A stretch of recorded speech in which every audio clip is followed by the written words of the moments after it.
Vigiai, estais firmes na fé, portai-vos varonilmente e fortalecei-vos. Vou repetir a leitura. Vigiai, estai firmes na fé, portai-vos varonilmente e fortalecei-vos. Vamos orar, irmãos?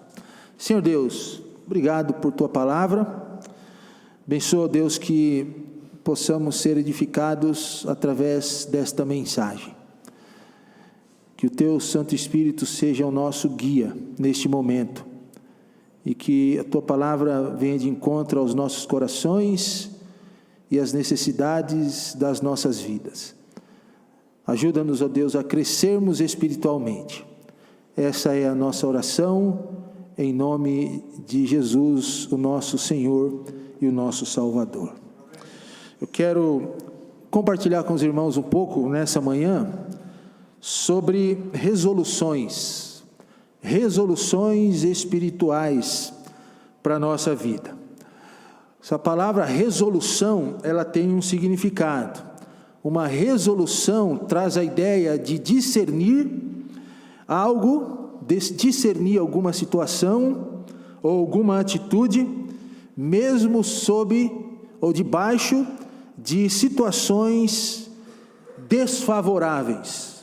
Nós enfrentamos situações assim, todos os dias, situações que não nos favorecem muito bem, seja na nossa vida espiritual, emocional, familiar, física, enfim. Mas diante desses momentos difíceis, irmãos, da vida, diante desses momentos que nos cercam, que não são tão favoráveis assim, nós precisamos decidir, nós precisamos agir, nós precisamos tomar atitudes. E essas atitudes, essas ações, elas podem ser entendidas como resoluções.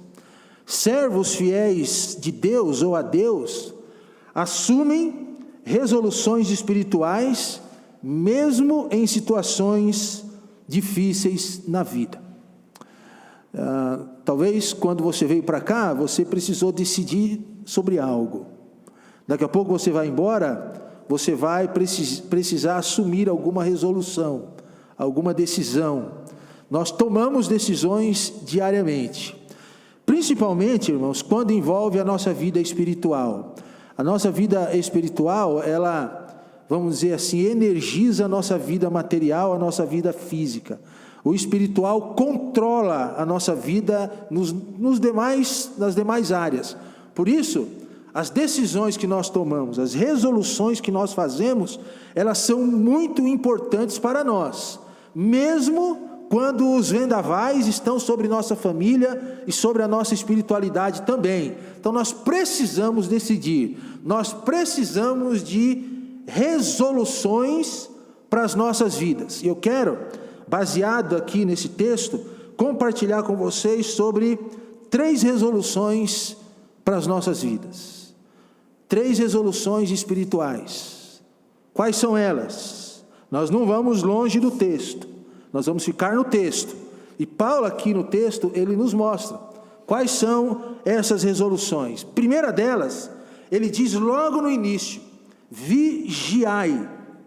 Primeira resolução para a sua vida é: seja vigilante quando tentado.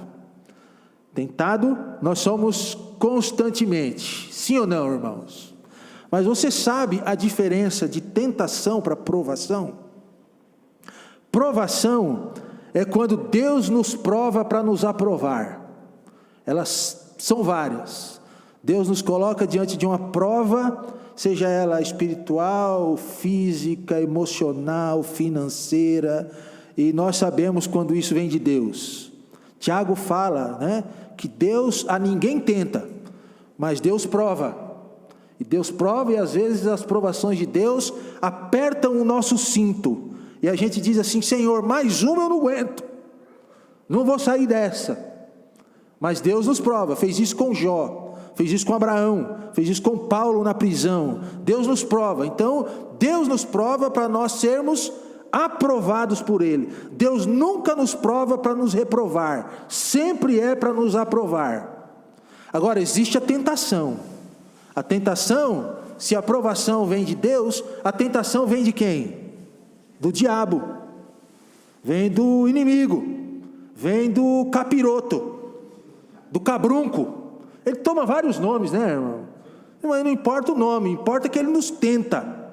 E ele nos tenta, irmãos, para nos reprovar. Tentação do diabo vem sobre nós para nos envergonhar diante de Deus e diante dos homens. O diabo nos tenta porque ele não quer que nós glorifiquemos a Deus através das nossas atitudes. Ele nos tenta para que nós caiamos nessas tentações. Se ele fez isso com Cristo, avalie comigo e com você. Ele nos tenta. E diante dessas tentações, irmãos, Paulo diz assim: vigiai, sejam vigilantes quando tentado, não durmam, não cochilem. Essa é a ideia de ser vigilante. Você já cochilou? Sim ou não? De repente você está aqui assim, né? Aí, dá aquela cochilada. Quanto menos espera, você deu uma cochilada. E Paulo aqui diz assim: olha, não cochilem, estejam atentos, vigiem. Sabe que a melhor, eu uso essa ilustração porque é a melhor que eu tenho para ilustrar o que é ser vigilante. Os irmãos sabem que eu nasci na Baixada Santista e vivi lá toda a minha vida quase. E eu tinha um primo que morava ao lado, inclusive eu acho que eu até contei já essa história aqui para os irmãos, mas vale repetir. E esse primo morava ao lado do 2º BC, 2º Batalhão de Infantaria, de Cavalaria de São Vicente. E não sei muito bem se é infantaria, se é artilharia, se é cavalaria, mas tinha um quartel lá. E sempre que nós saímos da casa dele para ir para a praia, rumo à praia de São Vicente, tinha que passar em frente ao quartel. E o 2º BC, o 2º Batalhão de São Vicente, ele tem uns morros em volta. E nos morros do quartel tem um monte de guarita. Se você tiver a oportunidade de passar lá, observe isso. Tem um monte de guarita. E naquelas guaritas em torno do quartel, tem os soldados armados com fuzil. E eu lembro que eu passava naquela calçada para ir para a praia, e me dava até medo. Por quê? Porque quando a gente passava em frente ao quartel, pisava na calçada e passava na calçada do quartel até sair do outro lado, aqueles soldados que estavam em torno do quartel e na guarita com o fuzil, eles fixavam o olho em você e eles iam acompanhando a nossa caminhada na calçada do quartel até sair do outro lado. Enquanto nós não saímos da calçada do quartel, eles não tiravam o olho de nós. Eles iam, você conseguia ver nitidamente a cabeça dos soldados fazendo o movimento de que estavam te acompanhando. Isso dava até intimidação, medo. Mas por que eles faziam isso, irmãos? Porque para eles todo mundo é inimigo. Qualquer um é desconfiante, ou gera desconfiança. Qualquer um. Só que eles estavam constantemente vigiando, eles não tiravam o olho, porque eles sabiam que qualquer vacilo poderia ser um inimigo. Vigiar, irmãos, é justamente isso. É você em nenhum momento tirar o olhar, a sua mente, da sua vida, ou de algum momento que você está atravessando. Porque você pode cair ou sofrer um ataque. Mas ataque de quem, pastor? A Bíblia diz que o diabo, nosso adversário, é como um leão, que anda ao nosso redor, procurando alguém que possa tragar, procurando alguém que possa derrubar, procurando alguém que possa tentar. Quando Paulo escreve vigiai, qual que é o contexto aqui, irmãos? O contexto da igreja de Corinto. Você sabe da história da igreja. A igreja de Corinto era uma igreja que tinha gente pecador e pecando de tudo que é jeito.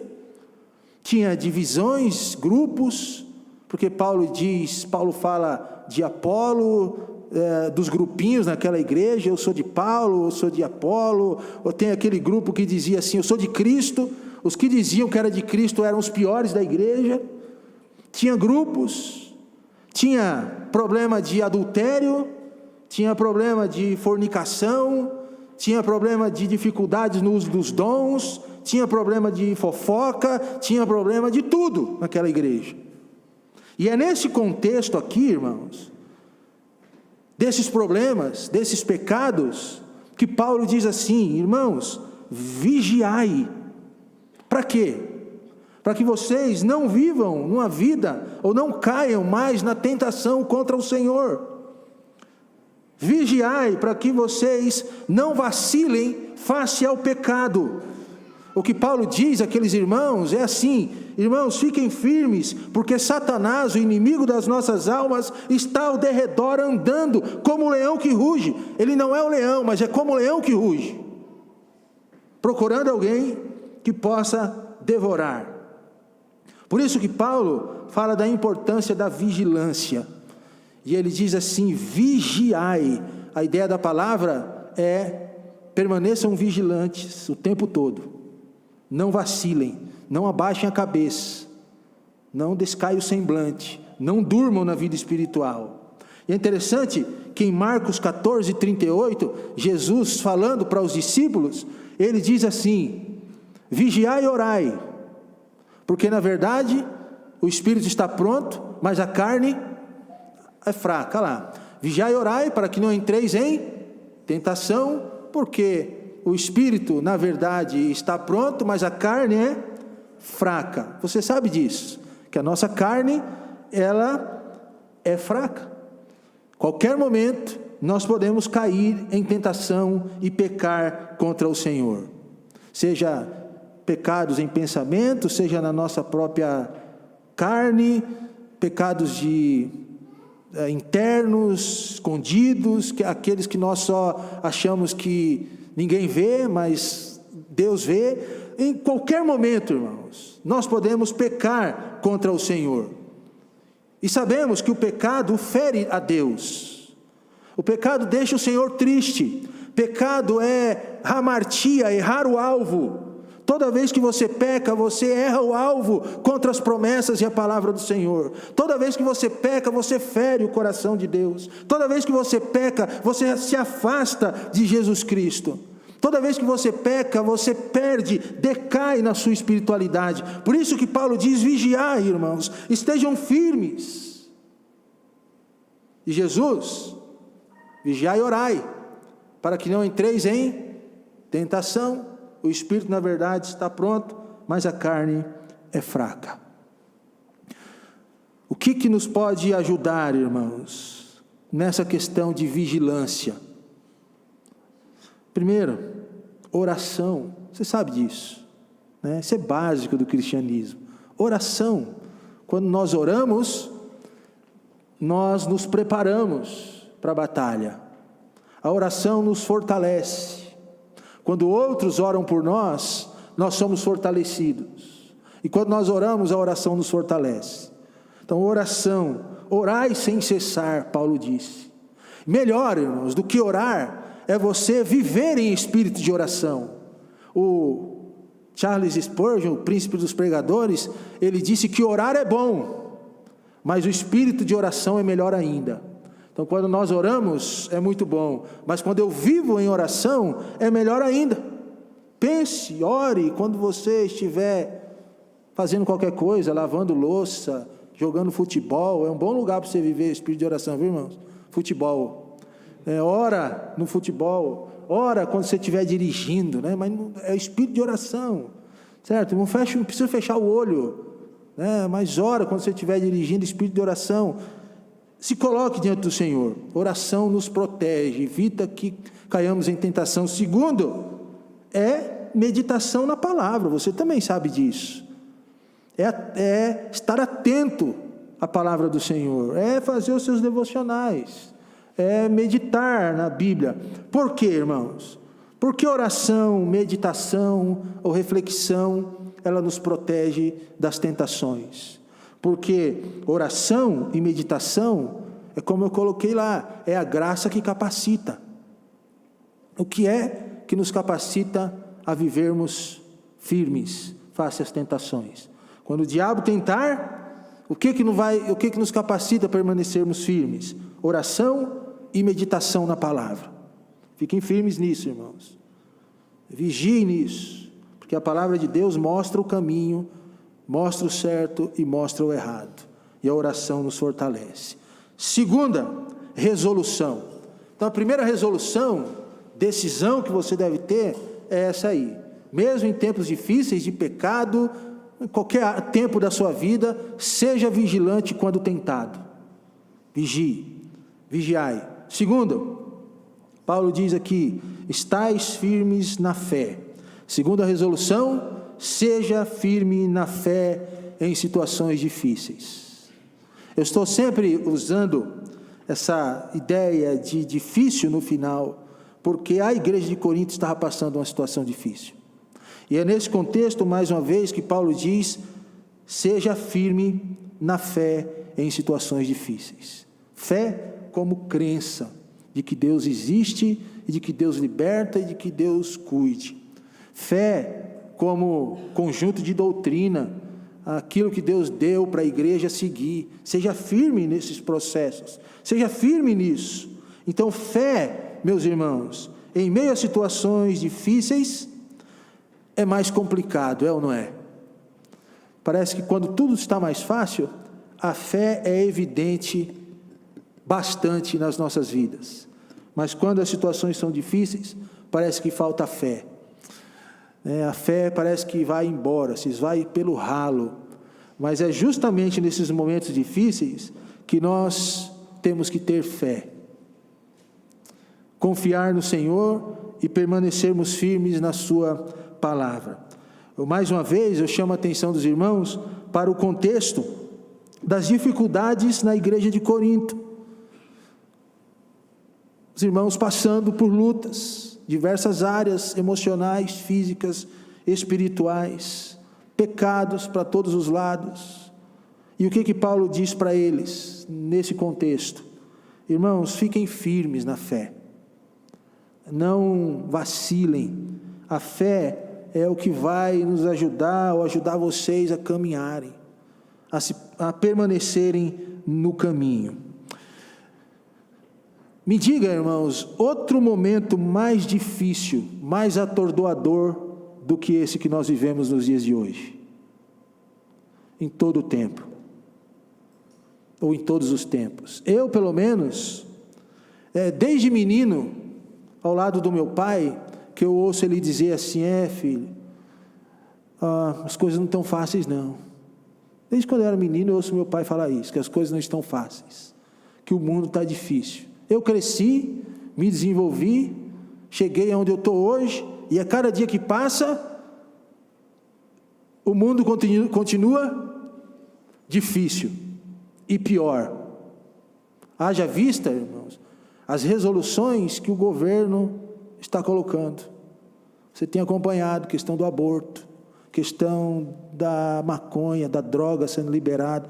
Não sei se já foi, se está sendo. Eu escutei alguém aí falar para mim ontem que já foi liberada, que já está quase para ser, né?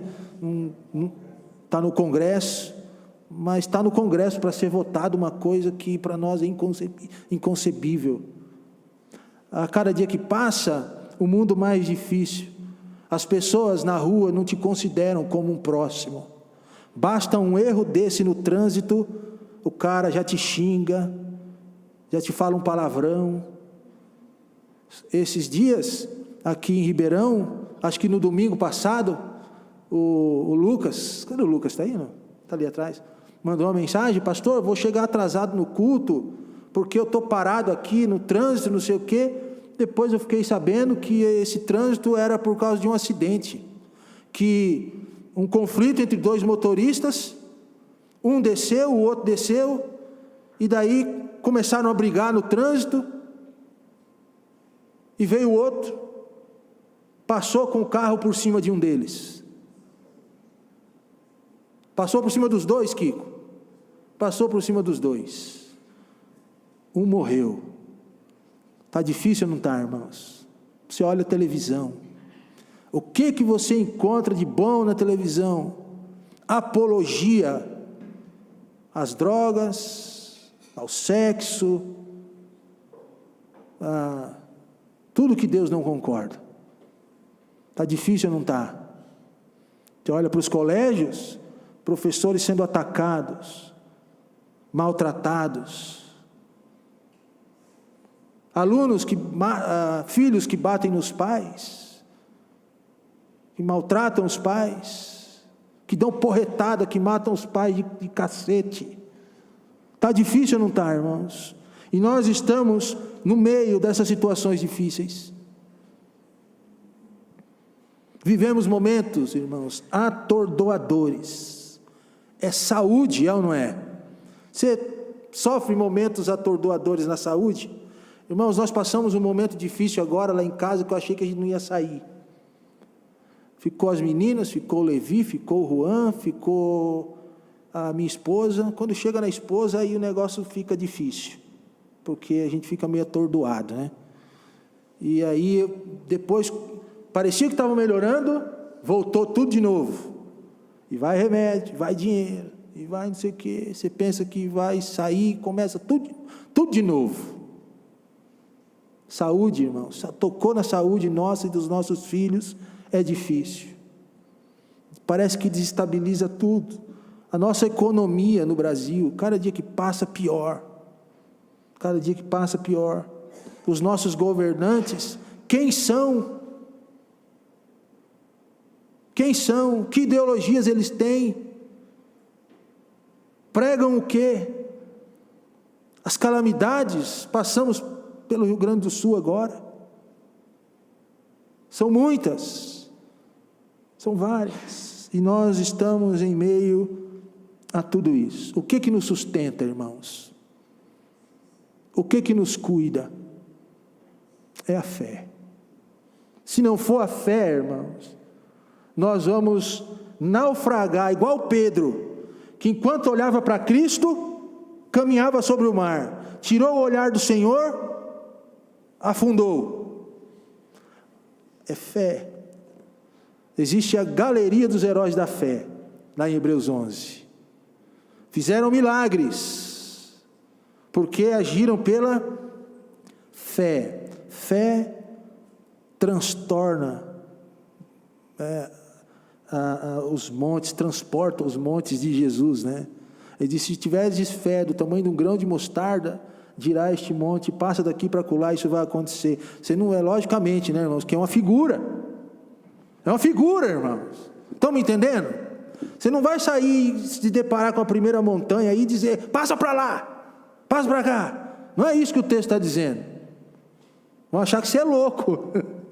Não é isso. Mas o que Jesus está dizendo é assim: olha, se tiver fé do tamanho do grão de mostarda, milagres vão acontecer na sua vida.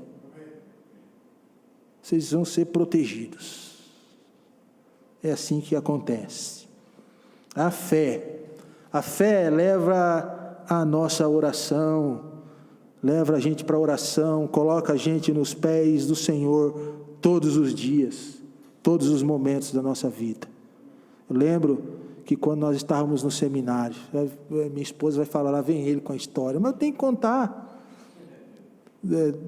Quando nós estávamos no seminário e chegamos lá, de Santos, aquela cidade calorenta, não sabíamos que era frio, pegamos o primeiro ano de frio, e começou a cair gelo naquele lugar. Eu disse: Senhor, onde nós estamos?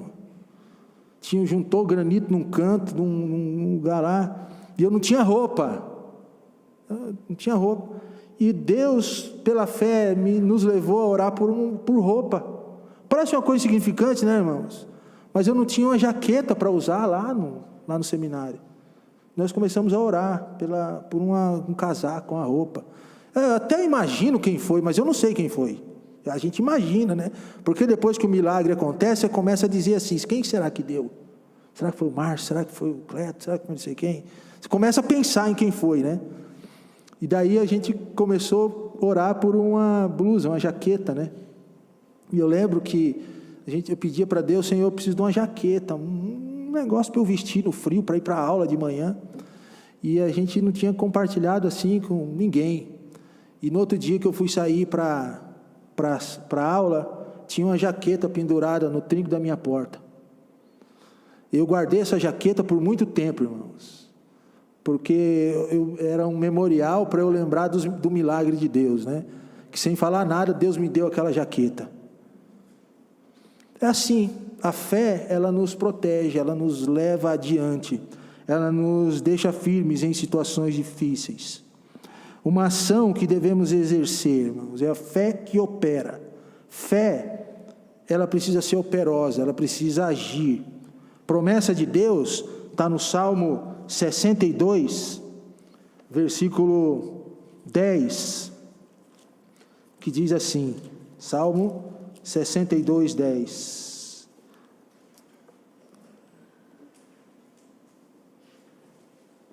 Não confieis na opressão, nem vos ensoberbeçais na rapina. Se as vossas riquezas aumentam, não ponhais nelas o coração. Em quem deve estar o nosso coração, irmãos? Em Deus. Não é na forma de opressão, não é na soberba, naquilo que a gente pode fazer ou acha, não é quanto menos na riqueza, mas a nossa confiança, a nossa fé deve estar no Senhor. Paulo diz, seja firme na fé em situações difíceis. Deposite no Senhor a sua fé. Resoluções espirituais. Servos fiéis a Deus assumem resoluções espirituais, mesmo em situações desfavoráveis. A primeira delas é: seja vigilante quando tentado.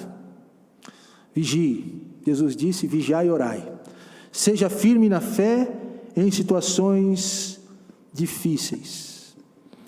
E, em terceiro lugar, terceira resolução espiritual que nós devemos ter é a seguinte, volto lá para Corinto 13, ou 16, 13, vigiai, estais firmes na fé, portai-vos varonilmente e fortalecei-vos. Eu vou unir essas duas resoluções aqui no final. Portai-vos varonilmente e fortalecei-vos, porque elas são praticamente sinônimas. Então, a terceira resolução é: seja corajoso para escolher agir espiritualmente. Você sabia disso? Que para agir espiritualmente, para se posicionar ao lado de Deus, precisa coragem. Sim ou não, irmãos? Principalmente no meio que a gente vive. Então, seja corajoso para decidir de forma espiritual. Sejam corajosos. Sabe que uns tempos atrás nós assistimos um filme, e o filme se chama Corajosos. É um grupo de policiais, não sei se você já assistiu esse filme, é um grupo de policiais, e o filme tem uma ênfase, né? A honra começa em casa, corajosos, porque eles tinham que tomar uma resolução, assumir resoluções. Eram 4 policiais, o Adam, o Nathan, o Shane e o David. Esses policiais, eles enfrentam em casa diariamente as suas dificuldades, mas eles enfrentam diariamente nas ruas também as maiores dificuldades, os maiores desafios da vida deles. E é interessante que no trabalho, esses policiais, eles eram super dedicados, inclusive eram reconhecidos pela chefia. E no cumprimento, irmãos, das suas ordens, da tarefa, eles não deixavam dúvidas, eles eram bons mesmo. Eles eram extremamente competentes em cuidar da sociedade. Mas o problema é que em casa não podia ser dito o mesmo. Esses homens estão falhando no papel de pais e falham também no papel de marido. E quando algo inesperado acontece na família de um deles, olhando da minha esquerda para a direita, no segundo da esquerda para a direita, algo acontece de terrível na família deles, é preciso tomar uma decisão que iria mudar a sua vida. E ele então, levado por algum momento, ele decide tomar essa decisão. Eu lembro que os 4 tomaram a decisão. E eles fizeram uma resolução, eles mesmos, assumindo um compromisso da forma que eles iriam agir em casa. Era um papel. Aí, inclusive, no filme, um olha para o outro e diz assim: mas eu tenho que assinar esse papel? Sim, é como um compromisso. E eles assinaram aquele papel e colocaram até no quadro. Junto com esse policial tinha um outro rapaz ainda. Eles colocaram no quadro e penduraram nas paredes de casa, porque quando eles olhavam para aquilo, eles lembravam assim: nós assumimos uma resolução com Deus. E a resolução justamente era: a honra começa em casa. Se você não assistiu esse filme, fica aí o incentivo para você assistir. Se trata de um drama familiar entre 4 amigos policiais. Diferentes problemas na família. Acontece a tragédia, e todos eles participam de uma mudança, e através da fé, a situação deles muda. Mas por quê, irmãos? Porque eles assumiram uma resolução espiritual. E a resolução foi: nós vamos ser corajosos para mudar a situação que nós estamos enfrentando em nosso lar. E essa resolução era a resolução espiritual. A começar do tratamento com os filhos, com a esposa e com o lar. O termo, irmãos, nesse texto, que diz assim: portai-vos varonilmente e fortalecei-vos. Essa palavra, portai-vos varonilmente e seja forte, ela traz a ideia de coragem, de permanecer fincados, firmes no caminho, não abrir mão daquilo que Deus trouxe e estabeleceu para nós. Portai-vos varonilmente. Essa palavra varonilmente tem a ver com seja forte, seja homem de guerra, seja mulher de força, não abra mão, seja firme. E é interessante, irmãos, que esse termo, portai-vos varonilmente, sejam corajosos, tem a ver com desenvolvimento na fé, porque aquele que é corajoso e se porta de forma varonil, ele desenvolve a sua fé. E lembra que esse termo corajosos, ou portai-vos varonilmente, está no contexto da igreja de Corinto. Porque aqueles irmãos, estavam tanto tempo na igreja, mas ainda não podiam comer feijoada, no bom sentido do ensino de Paulo. Paulo diz para eles assim: olha, eu não pude vos falar como espirituais, porque vocês ainda são carnais, vocês ainda não se desenvolveram na fé, vocês precisam crescer, vocês estão confundindo todas as coisas. Isso está em 1 Coríntios 3, versículo 1 em diante. Paulo diz: desenvolvam a fé de vocês. De que forma? Sendo corajosos, resistindo os momentos difíceis e não abrindo mão daquilo que o Senhor deu para vocês. Pergunta que eu faço aqui, irmãos, é a seguinte: em que te falta coragem? Lembra de Daniel, lá no Antigo Testamento? Precisou de coragem para não se envolver com as iguarias do rei. Lembra de Neemias, na fortaleza de Suzã?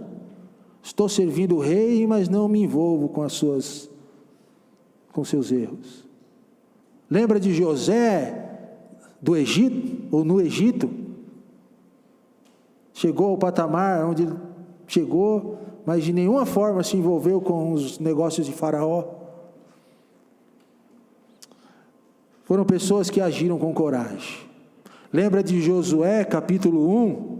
Ser forte e corajoso, não temas nem te espantes, porque tu farás esse povo herdar a terra. Lembra, irmãos?